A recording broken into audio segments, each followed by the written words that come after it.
Right, ladies and gents, so we continue at LAMMA 2024. We're now on the Kverneland stand. We've got Mr. Simon Wills, and he's going to give us a chat around the latest developments in fertiliser spreader technology. So, Simon, what have we got here? So this is our new TLX Geospread iDC. So, fair old alphabet you got going on there, but I assume they all mean something. Yeah, so the TLX is our high flow spreader, so 540 kilos a minute out of that. Jesus. So yeah, more output. We've had the TLX for a while, but the bit that we haven't had is this bit. iDC. Is the iDC. So what does this bring to the party? Independent disc control. Right, and how do you get that then?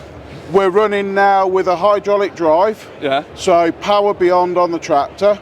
And then rather than a centre gearbox, which is what we had on our traditional machines, we've now got a valve block in the middle and two independent hydraulic motors on there. Right. So what it can do is it can independently vary the disc speed as required for either side. For either side, right. Yeah, so this is really for your border control, and when we need a more aggressive border control, so if we're spreading against a watercourse, we need to drop the disc speed down. Right, so rather than, obviously you're already controlling it, you know, you're not fligging it into edge, but now you've got we're already controlling it with our trim flow. I'm going to say you've got the vanes, haven't you? Yeah, so we've got the trim flow exactor line that we use to control it when you're going out towards the hedge. Yeah. But then to really limit that going into the hedge, we slow this side disc down. Right.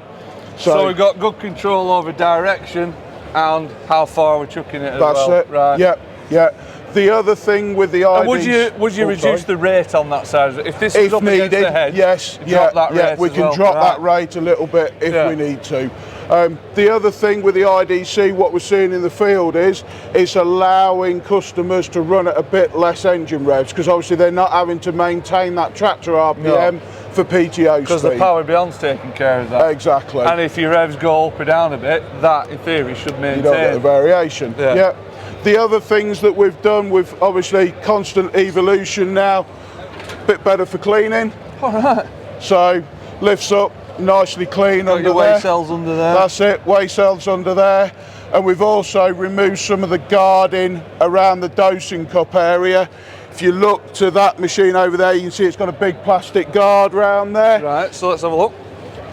All right, so that there. That one needs that, but that's what used to be on those machines as well. But because we haven't got all the levers that this one's got on that machine, none of this stuff down this side. Because you've only got a lever, you've still got a lever to do fine or normal application, so whether you've got 1 or 3 holes open. Yeah. But you haven't got a lever for the letter, because this is a Geospread machine. That lever is being moved by an actuator. Right. There you go. And with it being, you know, full ISO control. All the power's coming from power beyond. You've got proper finite control of how you set this spreader up, presumably. You have, single meter sections. So, and we've got a new operating mask on the spreaders now. So we're now on EDW3 on the Geo spreaders. Right. So that's a new mask where you can save your spreading presets. So what you'd normally do is you set the spreader up to a specific fertiliser, but when you change fertilisers, you would have to reset the spreader up for letter setting and application rate.